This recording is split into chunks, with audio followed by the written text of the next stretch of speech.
It's an honor. It's my first time at Comic-Con. I've always wanted to be here, but it was kind of like the same feeling I had about the Sundance Film Festival. I never wanted to go till I had a movie. So the fact that we were invited here and I get to see the cast again, I only wish Francis Lawrence was with us, but other than that, it's been really exciting because I haven't seen these guys in a year.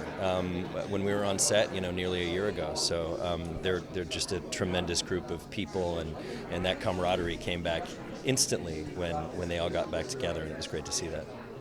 Yeah, I revere Stephen King, so I think that I'm a filmmaker, so I have an understanding of what I think works on screen as opposed to what can work in a book, and sometimes they are the same and sometimes they're not, and so I felt like I was the guy for the job because I love Stephen King, and I wanted to keep the DNA of his original story, and I wanted his themes to be ever present in the movie, but I also wanted to shape it into this under 2-hour experience, and I think we did a pretty good job, and I'm hoping the world feels the same way. I think it probably was great for Francis. I've always wanted to do that as a director. I don't know how it felt or how it, in what ways it maybe challenged Francis as the director, but I do know that what I heard, especially from the cast, was that it was really, really beneficial for them as actors because they were able to age along with their characters, and go through the events along with their characters. And it's a very important story for that to happen, and I think the performances are just transcendent, and I feel like that probably has a lot to do with it. Just really special, so I think I'm constantly, as I move onto projects, I'm trying to recreate that in a way. And I'm also, I learned a lot from Francis. He's been directing movies for a long time. He's directed some really, really good ones, so to be able to watch him work, to be able to have conversations with him, to learn from him, the way his set works like a well-oiled machine. He works with this great line producer named Mika and his cinematographer, Yo. It moves a certain way, and I gleaned a lot from that. And Roy is just I call him my fairy godfather because he. Ever since I met him, things have been going really, really well for me, and it's because he's just a really good human being who cares about the art of filmmaking. And it's not common you meet producers who feel that way, and when you run into one, you got to hold on to them tight.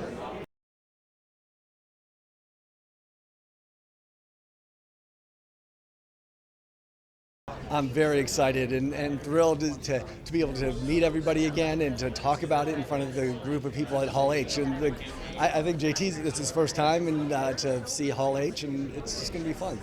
Well, I've read every Stephen King novel, and when after it, I was said if I wanted to pick any other novel that I could adapt, then they would give it to me. And so when this one became available, I was like, of course, I would love to do this. And it was the fastest from development to production of a movie I've been involved with. So like from the time we started to the time it wrapped was under 18 months. Well, it was definitely something where the emotional drain and the what they did on their bodies was apparent on the film during this filming of it, because they were getting skinnier, they were just getting tired, and it was something that I guess none of us were used to shooting, because we've always done things according to like whatever fits the schedule as opposed to just shooting it as a straight movie. They all became friends. I mean, it was great to seeing them from the start, where they were just getting to know each other, didn't know the acting styles of each other, but by the end they were all buddies, and you could tell that they're going to be buddies for life.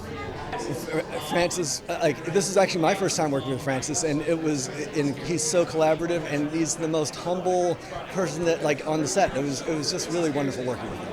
Well, it was actually, it felt like it's a continuation of it, because it was during the post-production of Strange Darling when I had gotten the rights to this book, and I mentioned it to him, and he's like, I love that book. And so everything just came together, and so it sort of flowed from Strange Darling right into Long Walk, and hopefully into another one.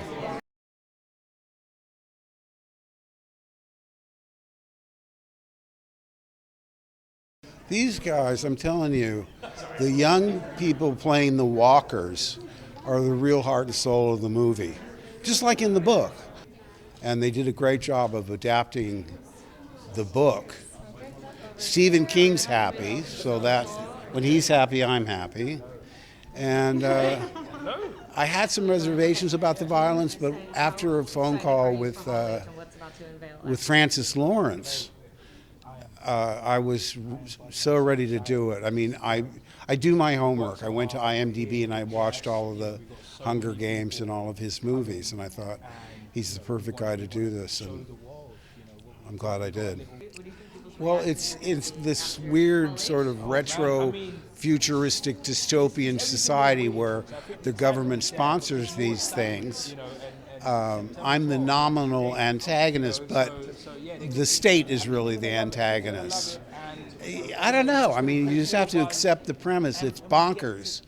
But like I say, it's all a way to draw you into what happens when they actually are on the long walk, which is interesting because when I filmed it, I wasn't around when they were doing all these things. I read the book, I read the script. I thought the script did a great job of capturing the book. He has such a great way of depicting human interaction. And The Life of Chuck and Long Walk couldn't be more different. He's much more versatile. I mean, because when people say Stephen King, they think of horror and the supernatural. And of course, in both Chuck and Long Walk, there are no supernatural elements whatsoever. He's just great, just a great writer, one of the best ever. It's pre-space movies and post-space movies. Because pre-space movies, I could be a fan and walk on the floor and go to Artist Row and look at comic books and all those things. But then I made a movie called The Comic Book The Movie, which was a mock documentary. And I was playing Don Swan. So when I was on the floor, I'd say, hey, if you call me Don, you could be in the movie. If you call me Mark, we're going to have to cut it out. And people were really cooperative, so it was great. That was the last time I was actually able to walk the floor.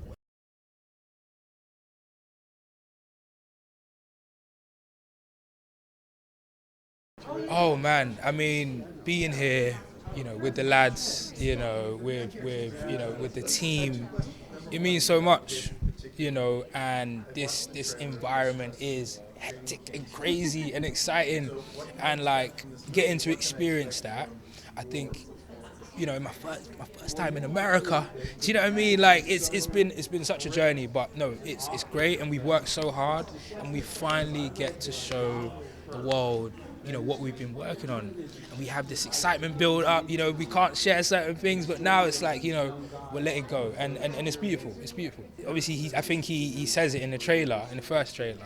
I can't stop thinking about that money. Do you know what I mean? And I think money is a motivating factor, but also he wants to just walk and make some friends. So what that means for him is he comes from a background. He grew up dirt poor, literally in Baton Rouge. And he's just a country boy that's trying to, figure things out, and they're also young, so even I personally, and they might not agree with me, and I had this conversation with Francis, but I don't know if they willingly signed up. Obviously, the premise is they did, but when you're socially conditioned to look at this, the long walk as something, that they do every year, and it's patriotic and everything, is that really a choice? You're conditioned to do that. So I think there's a lot of reasons, but for Baker, it's to make some friends, and also the money. The motivation is financial freedom. That's the dilemma, right? You can't imagine yourself because you're outside of it. But in a world like Stephen King's A Long Walk world, you don't. Do we really have a choice? I don't think we do. So yeah. It's Stephen King. Do you know what I mean? It's Stephen King. But this story in particular spoke to me because I look at, when I first read the script, I was like to myself, okay, what am I feeling? And I felt a range of emotions, but the main emotion that I was feeling was almost gratitude. To be in to be able to be in a world where I can be free, and also the fears of stepping into kind of authoritarian type rule, you know, because I look at that and I felt gratitude, and I felt like I wanted to do the story justice. So being a part of that, you know, within itself, and then Stephen King, it was wonderful. It was wonderful, for real. Oh man. Like, I could go on for days about this. My feet, you know, they're still recovering. No, like, obviously physically, it was a lot. We're walking in the heat, you know, it's one continuous shot. We film one scene a day. You know, if you know, the sun is off by an inch, you know, it's not going to work, because continuity and everything. But it's also like the mental side that was, you know, that you know, we had to kind of dig in and lean on each other, and that's why I'm so glad that, you know, the lads, everybody, Francis, you know, JT, always on set with us every day. You know, it's very rare, and just having that emotional support, I'm forever grateful, and it allowed us to be in our creative, you know, element in a way.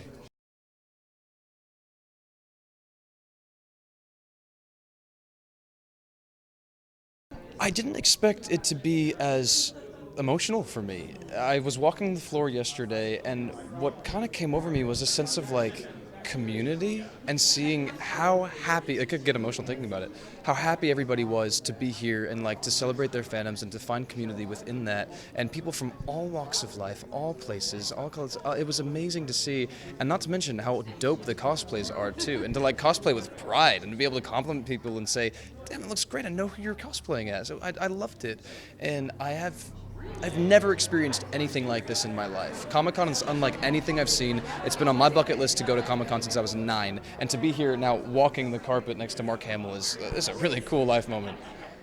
Yeah, look, it's thinking like, who would sign up for this, right? And I think that it comes out of a place of necessity in some ways for these boys and the, you know, dystopian world that they're living in.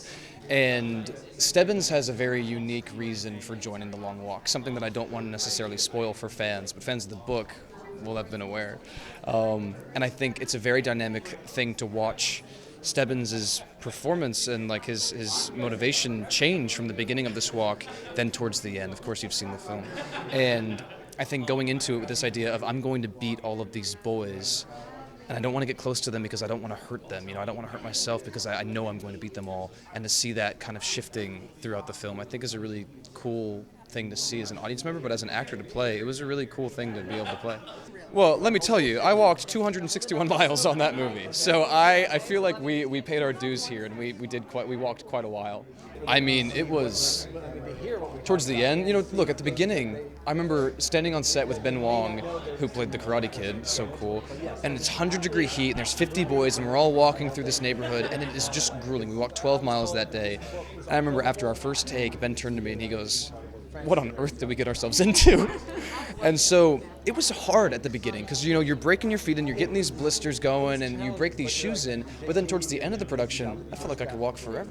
You know, in some ways I feel like we're trauma bonded because of this experience that we had, and to wake up every day, some days our call time would be 3 a.m, right? And to wake up at 3 a.m. and know that we've got a long walk ahead of us and to be there together, I think built a lot of team spirit amongst these boys, and I'm so grateful for the time that we shared together because I really do care for them and I really respect these boys.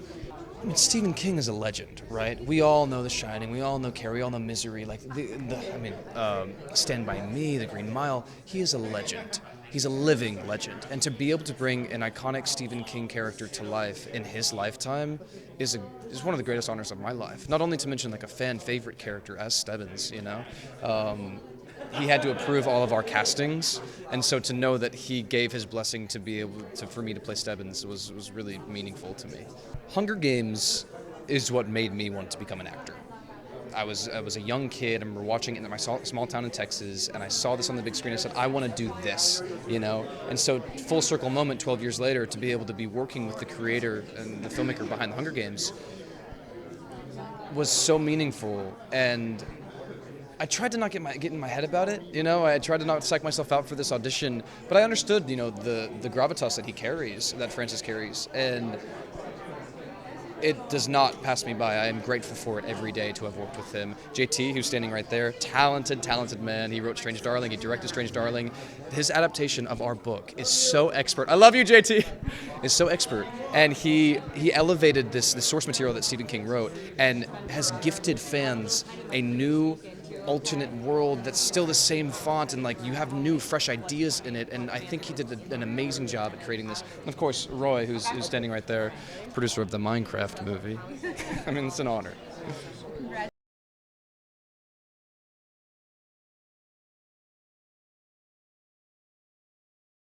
Oh, it's awesome. You know, it's such a beautiful movie. I think we're really proud of the work that we put into it. So to be able to celebrate in gorgeous San Diego at awesome SonderCon and now Comic-Con, it's really cool. Well, I think he's definitely looking for something. He's kind of in search of something more, and I think in life we're all kind of doing that, you know, searching for something that's kind of outside of ourselves. And I think Pete, my character, really is looking for that. Yeah. You know, look, I got to be honest. It was the perk of the job for me. It was being able to immerse yourself in something and not have to, you do enough acting. You don't need to act more. So yeah, we walked about 15 miles a day. You know, a minimum was 8. And maximum I think was 22. Doing that, you know, you kind of forget some of the silly acting things that you do, and you just give yourself away, and I was really lucky to have that. Oh, just look, those are my boys, these are my boys. I'm just so, honestly, you know, there's one thing getting on with someone, there's another thing appreciating people for their work and their dedication, and every single boy in this just completely sacrificed and gave himself away to making something that felt bigger than us. So I love these boys, Cooper, Charlie, Tart, Garrett, Jordan, everyone. We all did, Ben, everyone. So big fans. Besides Stephen King, who obviously is like a master storyteller, and I'm talking about, you know, novella and books. You know, he's got such craft to him, and his films are like cinematic history.